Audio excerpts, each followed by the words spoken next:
Hello students, welcome to la excellence IAS academy. ఈరోజు మనం February 12 నాటి ఈనాడు న్యూస్ పేపర్లోని ఇంపార్టెంట్ కరెంట్ అఫైర్స్ గురించి డిస్కస్ చేద్దామండి.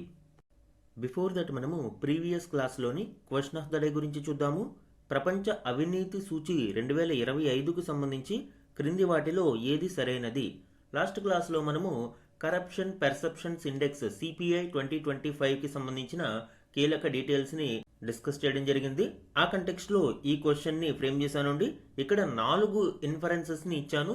ఇందులో ఏది కరెక్ట్ వన్ అనేది చూస్ చేద్దాం. ఆప్షన్ ఏ, భారతదేశం టాప్ 10 అతి తక్కువ అవినీతి దేశాలలో ఒకటి. ఆప్షన్ బి, భారతదేశం యొక్క అవినీతి సగటు ప్రపంచ సగటు కంటే తక్కువగా ఉంది. ఆప్షన్ సి, ప్రభుత్వ రంగ అవినీతిని నియంత్రించడంలో భారతదేశం సవాళ్లను ఎదుర్కొంటుంది. ఆప్షన్ డి, భారతదేశం ఆసియాలో అత్యంత అవినీతి దేశం. సో ఇందులో మనము స్ట్రైట్గా దీనిని డిలీట్ చేయవచ్చు. 2025 కరప్షన్ పర్సెప్షన్స్ ఇండెక్స్లో భారతదేశం యొక్క ర్యాంకు 91వ స్థానంలో ఉంది అవుట్ ఆఫ్ 182 కంట్రీస్. కానీ ఇక్కడ ఆప్షన్లో టాప్ 10లో ఉంది అని ఇవ్వడం జరిగింది, కాబట్టి ఇది రాంగ్ అండి. టాప్ కంట్రీస్ మనం చూస్తే డెన్మార్క్, ఫిన్లాండ్, సింగపూర్ ఇలాగ ఇవి టాప్ 3 ప్లేసెస్లో ఉన్నాయి. న్యూజిలాండ్, నార్వే లాంటి దేశాలు కూడా అగ్రస్థానంలో ఉన్నాయి. అయితే లాస్ట్ ఇయర్తో కంపేర్ చేస్తే 2024 ర్యాంకింగ్తో పోలిస్తే భారతదేశం 3 స్థానాలు ఎగబాకి ఇప్పుడు 91వ స్థానానికి చేరుకుంది. ఆప్షన్ బి చూడండి, భారతదేశం యొక్క అవినీతి సగటు ప్రపంచ సగటు కంటే తక్కువగా ఉంది. ఈ ఆప్షన్ కూడా రాంగ్ అండి. ఎందుకంటే గ్లోబల్ యావరేజ్ చూస్తే మనకి 42 అవుట్ ఆఫ్ 100 స్కోర్ అనేది చూడవచ్చు అండి. అయితే భారతదేశం యొక్క స్కోర్ ఎంత? 39 అవుట్ ఆఫ్ 100. అంటే 100 అంటే మోస్ట్ ట్రాన్స్పరెంట్ అండ్ 0 అంటే మోస్ట్ హైలీ కరప్టెడ్. ఇక్కడ న్యూమరిక్స్ చూడకూడదు అండి. 39 42 కంటే తక్కువ కాబట్టి ఈ స్టేట్మెంట్ కరెక్ట్ అని అనుకోవచ్చు. బట్ ఇక్కడ ఇన్ఫరెన్స్ ఏం తీసుకోవాలి అంటే అవినీతి అనేది ప్రపంచం వ్యాప్తంగా ఉన్న అవినీతి అనేది భారతదేశంలో ఉన్న అవినీతి కంటే ఎక్కువగా ఉందా తక్కువగా ఉందా అనేది చూడాలి. 42 అంటే మోర్ క్లీన్ దాన్ ఇండియా. ఇండియా 39 అంటే కరప్షన్ గ్లోబల్ కంటే కూడా ఎక్కువగా ఉంది భారతదేశంలో అని. సో ఇక్కడ అవినీతి సగటు అనేది భారతదేశం ప్రపంచ సగటు కంటే ఎక్కువగా ఉన్నట్టే అర్థం. ఎందుకు అంటే 0 అంటే మోస్ట్ కరప్ట్, 100 అంటే వెరీ క్లీన్ కాబట్టి. సో బి కూడా రాంగ్ అవుతుంది. ఇక్కడ న్యూమరిక్స్ ని చూసి కన్ఫ్యూజ్ అవ్వద్దు. ఆప్షన్ సి చూడండి, ప్రభుత్వ రంగ అవినీతిని నియంత్రించడంలో భారతదేశం సవాళ్లను ఎదుర్కొంటుంది. ఎస్, ఈ స్టేట్మెంట్ కరెక్ట్ అండి. రీసెంట్ ర్యాంకింగ్స్ లో కొంత మెరుగుదల కనిపించినా కూడా ఓవరాల్ గా స్టిల్ భారతదేశం 91వ స్థానంలో ఉంది. అవినీతిని ప్రభుత్వ రంగంలో నియంత్రించడంలో భారతదేశం సవాళ్లను ఎదుర్కొంటుంది. కాబట్టి స్టేట్మెంట్ సి అనేది కరెక్ట్. ఇక్కడ సిపిఐ స్కోరింగ్ కూడా దీనిని నిర్ధారిస్తుంది. మనము 38 to 41 రేంజ్లోనే ఫ్లక్చువేట్ అవుతూ ఉన్నాము 2015 నుంచి చూసినా కూడా. ఆప్షన్ డి చూడండి, భారతదేశం ఆసియాలోనే అత్యంత అవినీతి దేశం. ఆసియాలో అత్యంత అవినీతి దేశం ఏది అండి? Yemen, middle east country. ఇది మిడిల్ ఈస్ట్లో ఉంటుంది యెమెన్. అలానే North Korea, Syria, Afghanistan, Myanmar, Turkmenistan, Tajikistan, Cambodia ఇలా అనేక దేశాలు చాలా లో ర్యాంకింగ్లో ఉన్నాయి. యెమెన్ ర్యాంక్ ఎంత? 177 అవుట్ ఆఫ్ 182. ఇది ఏషియాలో అత్యంత అవినీతి దేశం. అండ్ మన చుట్టుపక్కల చూస్తే అత్యధిక అవినీతి కలిగిన దేశం బంగ్లాదేశ్ 150వ ర్యాంక్లో ఉంది. పాకిస్తాన్ 136వ ర్యాంక్లో ఉంది. And India 91. సో ఇది మనకి ఓవరాల్ ఏషియా పెర్ఫార్మెన్స్ చూస్తే. కాబట్టి ఆప్షన్ డి కూడా ఇక్కడ రాంగ్ అండి. సో మనకి కరెక్ట్ స్టేట్మెంట్ ఏదవుతుంది? ఆప్షన్ సి అనేది మనకి ఇక్కడ కరెక్ట్ స్టేట్మెంట్. ఈరోజు మన ఫస్ట్ ఆర్టికల్ చూడండి, వందే మాతరం తర్వాతే జనగణమన ఆలాపనపై కేంద్ర హోంశాఖ ఆదేశం.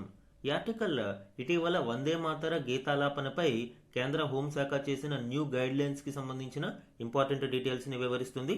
ఇందులోని కీ పాయింట్స్ ఇప్పుడు చూద్దాం. అధికారిక కార్యక్రమాలలో జాతీయ గీతం జనగణమన ఆలపించడానికి ముందే జాతీయ గేయం వందే మాతరంలోని 6 చరణాలను పాడాలి అని కేంద్ర ప్రభుత్వం ఆదేశించింది. రాష్ట్రపతి పాల్గొనే, త్రివర్ణ పతాకాన్ని ఎగురవేసే, గవర్నర్లు మాట్లాడే కార్యక్రమాలలో తొలుత 3 నిమిషాల 10 సెకండ్లు ఉండే వందే మాతరంలోని 6 చరణాలను ఆలపించాలి అని సూచిస్తూ గత నెల 28వ తేదీన కేంద్ర హోంశాఖ ఉత్తర్వులు జారీ చేసింది. రెండిటిని ఆలపించాల్సిన సమయంలో వందే మాతరాన్నే ముందుగా పూర్తి చేయాలి అని ఉత్తర్వుల్లో స్పష్టం చేసింది. వందే మాతరం ఆలపించేటప్పుడు అందరూ లేచి నిల్చోవాలి అని సూచించింది. అయితే న్యూస్ రీల్స్, డాక్యుమెంటరీలు, సినిమాల్లో భాగంగా వందే మాతరం ఆలాపన వచ్చినప్పుడు నిల్చోవాల్సిన అవసరం లేదు అని పేర్కొంది. పాఠశాలల్లో వందే మాతరంతోనే కార్యకలాపాలను ప్రారంభించాలి అని కేంద్ర హోంశాఖ సూచించింది. దేశభక్తితో, మాతృభూమిపై ప్రేమతో మర్యాదపూర్వకంగా సముచిత పద్ధతిలో ఏ కార్యక్రమంలోనైనా వందే మాతరాన్ని ఆలపించొచ్చు అని, దానిపై అభ్యంతరం ఉండదని స్పష్టం చేసింది. దేశ గౌరవానికి చిహ్నాలైన జాతీయ గీతం, గేయం ఆలాపన జరుగుతున్నప్పుడు ఎవరైనా ఉద్దేశపూర్వకంగా అంతరాయం కలిగించినా, అగౌరవపరిచినా ప్రభుత్వం కఠినంగా వ్యవహరించనుంది.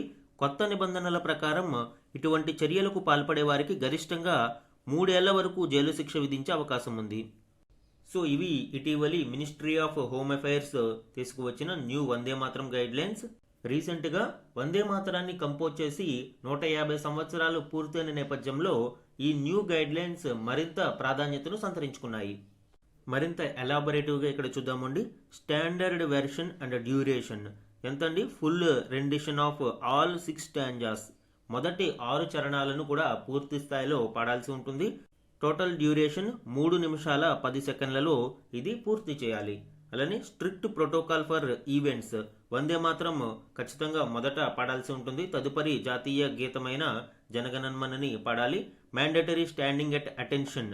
ఖచ్చితంగా వందే మాతర ఆలాపన జరిగినప్పుడు లేచి నిల్చోవాల్సి ఉంటుంది. అయితే కొన్ని ఎక్సెప్షన్స్ని చూడవచ్చు. సినిమా హాల్స్లో, న్యూస్ రీల్స్, ఫిల్మ్స్ లాంటి సందర్భాలలో జాతీయ గేయం వందే మాతరం ఆలపించినప్పుడు నిల్చోవాల్సిన అవసరం ఉండదు. కొన్ని సందర్భాలలో అది అంత అవకాశం కూడా ఉండదు కాబట్టి. అయితే అఫీషియల్ వెర్షన్లో మ్యాండేటరీ అకేషన్స్ని ఇక్కడ చూసినప్పుడు presidential protocol, arrival, departure, address to nation ఇలాంటి సందర్భాలలో జాతీయ గేయం వందే మాతరం యొక్క ఆలాపన ఉండాలి. స్టేట్ లెవెల్లో arrival are departure of governors, lieutenant governors, civic events especially investiture ceremonies like Padma awards కావచ్చు, భారతరత్న అవార్డ్స్ కావచ్చు, ఇలాంటి civic ఈవెంట్స్లోను flag on parade, flag hoisting లాంటి సందర్భాలలో కూడా ఖచ్చితంగా ఈ వందే మాతర గేయాన్ని ఆలపించాల్సి ఉంటుంది. Instructions for schools and bands. Morning అసెంబ్లీస్లో డైలీ కమ్యూనిటీ సింగింగ్ మొదటి 6 చరణాలను విద్యార్థులందరూ పాడాల్సి ఉంటుంది. Musical cue, drum roll, 7 slow marching paces precedes song. అంటే వందే మాతర గేయాన్ని ఆలపించడానికి ముందు 7 స్లో మార్చింగ్ పేసెస్లో డ్రమ్ రోల్ అనేది ఉండాలి. అండ్ పబ్లిక్ పార్టిసిపేషన్కి సంబంధించి మాస్ సింకింగ్ ఎంకరేజ్డ్. సందర్భానుసారం ఏ సందర్భంలోనైనా జాతీయ గేయానికి అగౌరవం కలగకుండా పాడడానికి అనుమతి అనేది ఉంటుంది. సో ఇవి ministry of home affairs, government of India యొక్క official protocol new Vande Mataram guide లైన్స్కి సంబంధించి. ఇది మనకి ఇంపార్టెంట్ అండి. నెక్స్ట్ వన్ చూడండి, ఏఐ దుర్వినియోగానికి అడ్డుకట్ట. ఈ ఆర్టికల్ ఇటీవలి న్యూ ఐటీ అమెండ్మెంట్ రూల్స్ 2026 నిబంధనలకు సంబంధించి ఇంపార్టెంట్ డీటెయిల్స్ని వివరిస్తుంది. లాస్ట్ క్లాస్లో ఈ న్యూ గైడ్ లైన్స్ గురించి మనము డిస్కస్ చేయడం జరిగింది. అయితే కాంప్రహెన్సివ్ అనాలిసిస్ ఇందులో మనం చూద్దాం. అణుశక్తిని శాంతియుత ప్రయోజనాల కోసమే వినియోగిస్తే విద్యుత్ ఉత్పాదన నుంచి అంతరిక్ష రహస్యాల అన్వేషణ వరకు ఎన్నో రంగాలలో మానవాళికి మేలు జరుగుతుంది. దాన్నే ఆయుధంగా మారిస్తే ఎంతటి వినాశనం సంభవిస్తుందో చరిత్రలో ఇప్పటికే నమోదైంది. అంటే ఒక అద్భుతమైన టెక్నాలజీకి 2 సైడ్స్ ఆఫ్ ద కాయిన్ ఉంటుంది ఎప్పుడూ కూడా. ఒక సైడ్ ప్రపంచ సౌభాగ్యానికి, ప్రపంచ శాంతికి అది వినియోగిస్తే రెండవ సైడ్ ప్రపంచ వినాశనానికి కూడా అదే కారణమవుతుంది. మెయిన్స్ ఆన్సర్ రైటింగ్స్లో ఇలాంటి ఇంట్రడక్షన్స్ మనకి ఉపయోగపడతాయండి. సో ఇప్పుడు ఏఐ విషయంలో కూడా అదే జరుగుతుంది. ఆన్ పాజిటివ్ నోట్, ప్రపంచ ఉత్పాదక సామర్థ్యాన్ని ఇనుమడింపచేసి అభివృద్ధికి ఆలంబనగా నిలిచే అద్భుత సాంకేతికత వ్యవస్థగా ఈ కృత్రిమ మేధ వెలుగులోకి వచ్చింది. అయితే దీనికి డార్క్ సైడ్ మనం చూసినప్పుడు voice cloning calls, deep fake వీడియోలు, ఏఐతో పుట్టుకొస్తున్న మోసపూరిత ఈమెయిల్లు, అసభ్య చిత్రాలు ఇప్పుడు సమాజానికి మరింత సమస్యలుగా మారాయి. ఒరిజినల్కి ఏఐ జనరేటెడ్ కంటెంట్కి డిఫరెన్స్ కనిపెట్టడంలో చాలా కష్టతరం అవుతున్న నేపథ్యంలో సైబర్ నేరస్తులు దీనిని ఉపయోగించుకుని అనేక సైబర్ నేరాలకు పాల్పడుతూ ఉన్నారు. అలానే ఈ ఏఐ జనరేటెడ్ అనేక అశ్లీల ఫోటోలు మరియు వీడియోలు సోషల్ మీడియాలో విస్తృతంగా అప్లోడ్ అవుతూ ఉన్నాయి. ఈ నేపథ్యంలో కృత్రిమ మేధలోంచి ఊపిరి పోసుకుని సోషల్ మీడియాలో చక్కర్లు కొట్టే కంటెంట్లో అవాంఛనీయమైన వాటిని నిరోధించేందుకు కేంద్రం తాజాగా ఐటీ నిబంధనలను సవరించింది. ఇందులోని కొన్ని కీలక నిబంధనలను చూస్తే ఏఐ ఆధారిత దృశ్య శ్రవణ అంటే బోత్ ఆడియో అండ్ వీడియో సమాచారాన్ని స్పష్టంగా సులువుగా గుర్తించేందుకు లేబుళ్ల ప్రదర్శనను తప్పనిసరి చేయడం.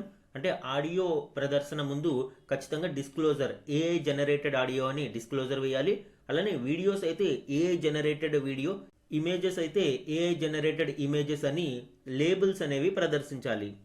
అలానే అభ్యంతర కంటెంట్ను 2 లేదా 3 గంటల్లో తొలగించాలి అని నిర్దేశించడం వంటివి ప్రజా శ్రేయస్సు దృష్ట్యా కూడా అత్యవసర చర్యలు. నెక్స్ట్ మంత్ 20వ తేదీ నుంచి ఇవి అమలులోకి రానున్నాయి. ఎస్పెషల్లీ ఈ ఏఐ డీప్ ఫేక్ టెక్నాలజీతో ఎక్కువ సైబర్ నేరాలు అనేవి జరుగుతున్నాయండి. డీప్ ఫేక్ వీడియోలతో ప్రముఖుల వీడియోలను తయారు చేసి ఇన్వెస్ట్మెంట్ మిస్లీడ్స్ చేస్తూ కోట్ల రూపాయలను దోచేస్తూ ఉన్నారు. Even union finance minister Nirmala Sitharaman గారి డీప్ ఫేక్ వీడియోతో ఈ విధమైన మిస్లీడింగ్ పెట్టుబడి ఇన్ఫర్మేషన్ ని కూడా తయారు చేసినట్లు, అది ఇంటర్నెట్లో చక్కర్లు కొడుతున్నట్లు కూడా గుర్తించారు. ఒకవైపు ఈ జనరేటివ్ ఏఐ వల్ల ఏఐ మార్కెట్ విపరీతంగా పెరుగుతోంది. నిరుడు $7,136 కోట్ల ఉన్న జనరేటివ్ ఏఐ మార్కెట్ విలువ 2032 నాటికి $89,000 కోట్ల పైబడుతుంది అని ఒక అంచనా. మరొక నివేదిక ప్రకారం ఇది 1.3 లక్షల కోట్ల చేరుతుంది అని లెక్క కడుతుంది. ఇదే సమయంలో ఆన్ ద అదర్ సైడ్ ఈ ఏఐ దుర్వినియోగం వలన ఒక ఇండియాకే 2024లో సుమారు 23,000 కోట్ల మేర నష్టం కలిగింది. సైబర్ నేరస్తులకు అడ్డుకట్ట వేయడంతో పాటు ఈ ఏఐ టెక్నాలజీని తమ స్వంత లాభాలకు, అనుచిత కార్యకలాపాలకు అవకాశం కల్పించే టెక్ కంపెనీలను కూడా కంట్రోల్ చేయడం చాలా కీలకమండి. ఏఐ జనరేటెడ్ మిస్లీడింగ్ అడ్వర్టైజ్మెంట్స్ కారణంగా కూడా సామాన్యులు నష్టపోతూ ఉన్నారు. మరొక ప్రధాన సమస్య ఏంటంటే కంటెంట్ జనరేషన్లో నైతికతను పాటించకపోవడం. ఎస్పెషల్లీ ఎక్స్ వంటి వేదికలలో మహిళల చిత్రాలను ఏఐతో అశ్లీలంగా మార్చి సోషల్ మీడియాలో అప్లోడ్ చేస్తూ ఉన్నారు. అయితే ఇటీవల కేంద్ర ప్రభుత్వం దీని మీద సీరియస్ అవ్వడం జరిగింది. అలాంటి కంటెంట్ను గుర్తించి వీలైనంత త్వరగా వాటిని రిమూవ్ చేయాలి అని ఎక్స్ ప్రతినిధులకు భారత ప్రభుత్వం ఆదేశాలు జారీ చేసింది.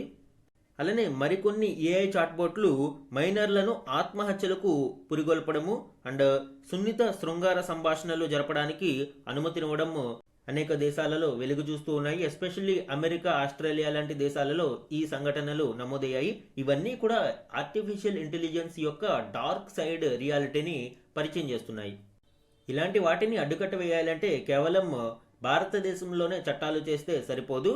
ఇలాంటి దుష్ట వ్యాపార పోకడలను, సాంకేతిక దుష్ప్రభావాలను నియంత్రించడానికి ప్రధాని మోదీ ఇటీవల సూచించినట్లుగా అంతర్జాతీయ కార్యాచరణ అనేది అత్యావశ్యకం. తగిన పర్యవేక్షణ, పారదర్శకత, భద్రతలతో కూడిన బాధ్యతాయుత ఏఐ కోసం దేశాలన్నీ కలిసికట్టుగా పరిశ్రమించాల్సిన అవసరం ఎంతైనా ఉంది. అప్పుడే మనము ఆర్టిఫిషియల్ ఇంటెలిజెన్స్ని మానవ వికాసానికి ఉపయోగించుకోవడంలో అవకాశం ఉంటుంది అండ్ మరింత అభివృద్ధి చెందడానికి ఇది దోహదపడుతుంది. ఈ న్యూ ఐటీ అమెండెడ్ రూల్స్ 2026కి సంబంధించి లాస్ట్ క్లాస్లో కూడా డిస్కస్ చేయడం జరిగిందండి. ఇంకొకసారి వీటిని చూడండి. సింథటిక్ మీడియా రెగ్యులేషన్కి సంబంధించి చూసాము. స్ట్రిక్ట్ రెగ్యులేషన్ మనం ఇందులో చూడవచ్చు.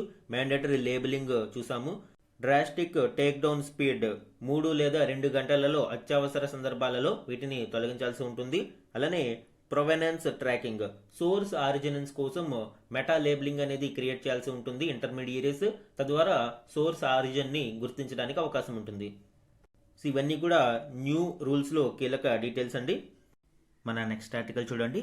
5 ఏళ్లలో 800% పెరిగిన సైబర్ మోసాల ఫిర్యాదులు. ఈ ఆర్టికల్ భారతదేశంలో రోజురోజుకి పెరుగుతున్న సైబర్ నేరాలు మరియు సైబర్ నేరాల ఫిర్యాదులకు సంబంధించిన స్టాటిస్టిక్స్ని ఇవ్వడం జరిగింది అండి. ఇందులోని కీ పాయింట్స్ ఇప్పుడు చూద్దాం. గత 5 ఏళ్లలో సైబర్ నేరాల ఫిర్యాదులు 800%, అందులో మోసపోయిన మొత్తం విలువ 3,982% మేర పెరిగాయి.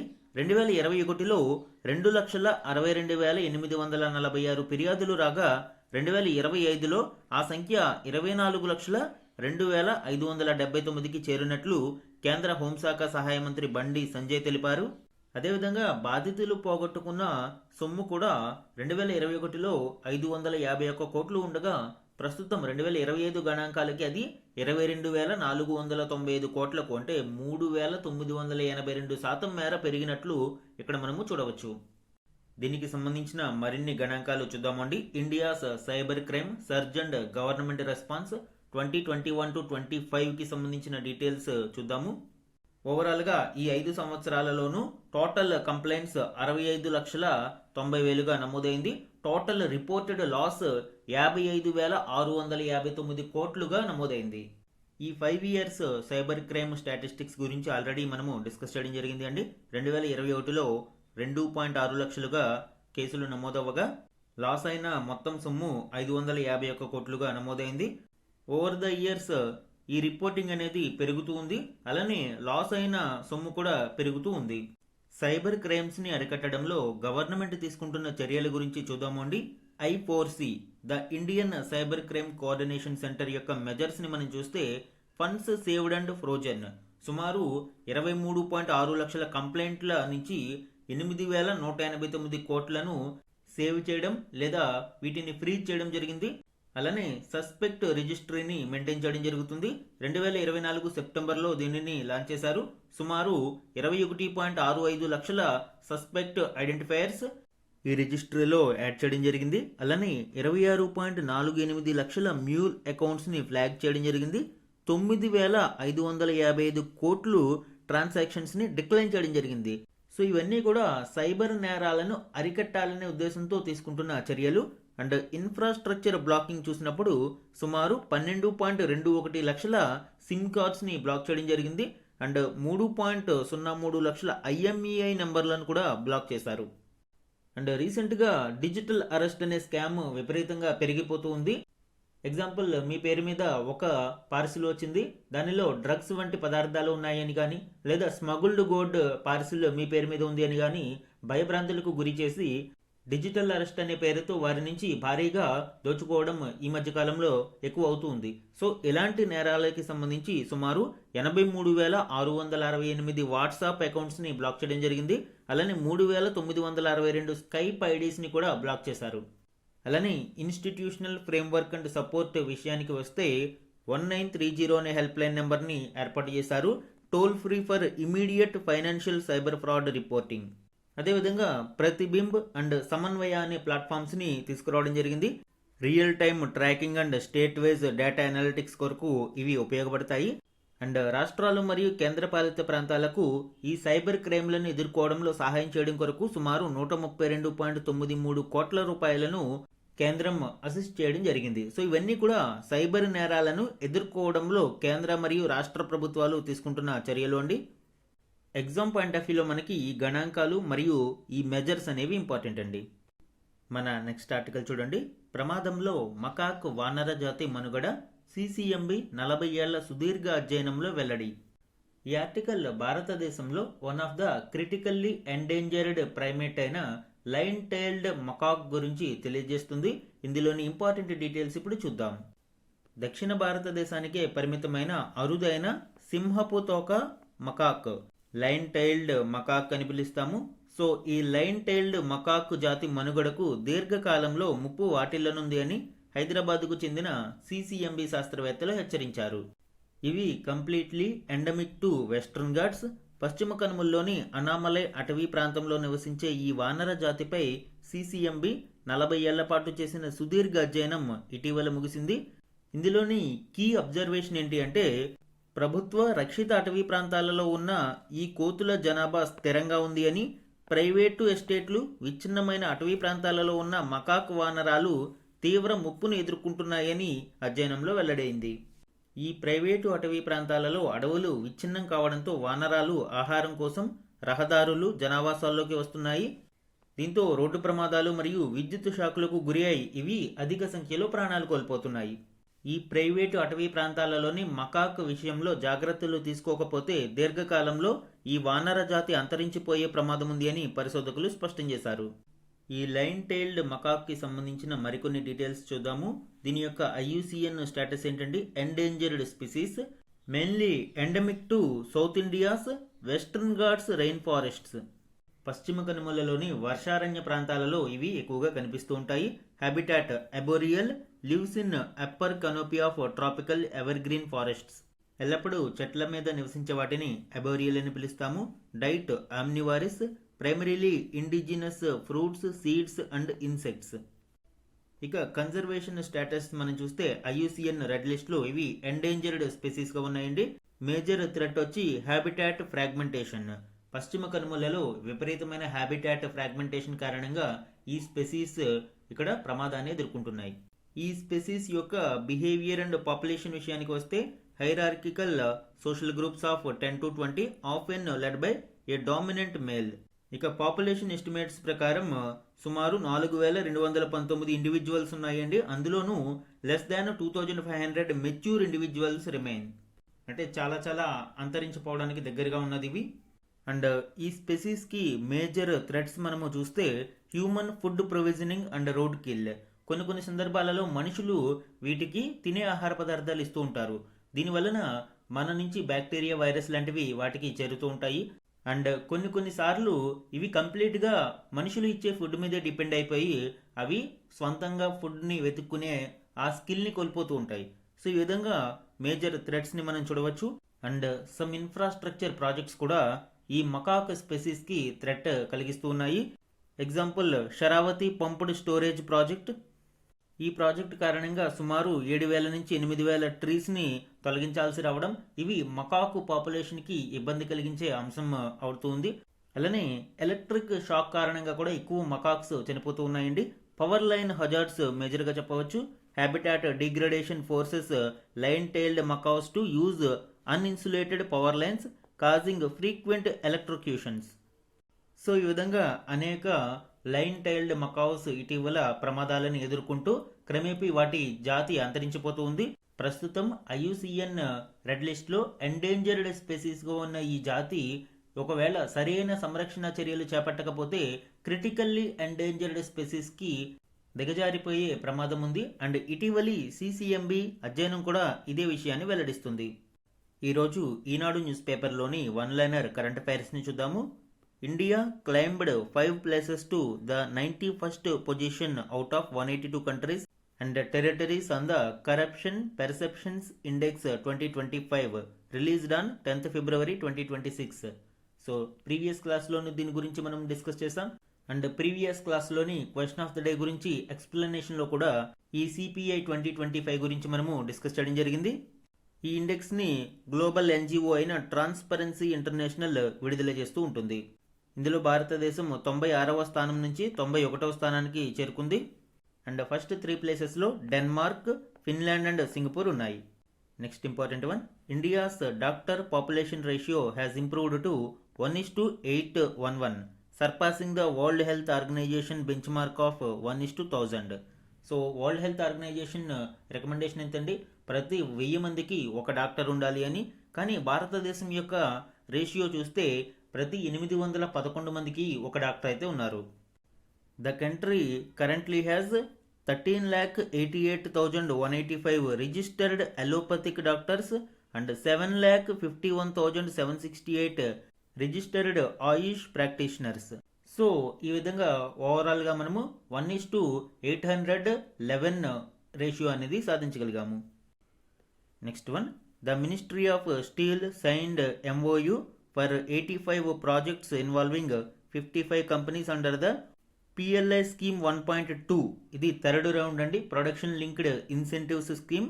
ఇట్ ఈజ్ స్పెషల్లీ ఫర్ స్టీల్లో ఉత్పత్తిని మరింత ప్రోత్సహించడం కొరకు ఈ PLI 1.2లో ఈ స్టీల్ MOUs అనేవి చేయడం జరిగింది.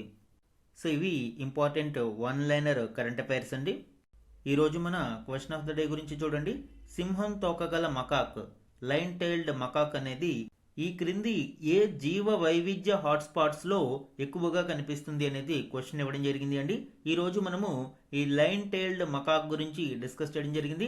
ఆ కంటెక్స్ట్లో ఈ క్వశ్చన్ని ఫ్రేమ్ చేశాను. ఇండియా యొక్క 4 బయోడైవర్సిటీ హాట్స్పాట్స్ని కూడా ఇక్కడ ఇచ్చాను. సో ఇందులో ఏ బయోడైవర్సిటీ హాట్స్పాట్లో ఈ లైన్ టైల్డ్ మకాక్ కనిపిస్తుంది అనేది ఇక్కడ క్వశ్చన్.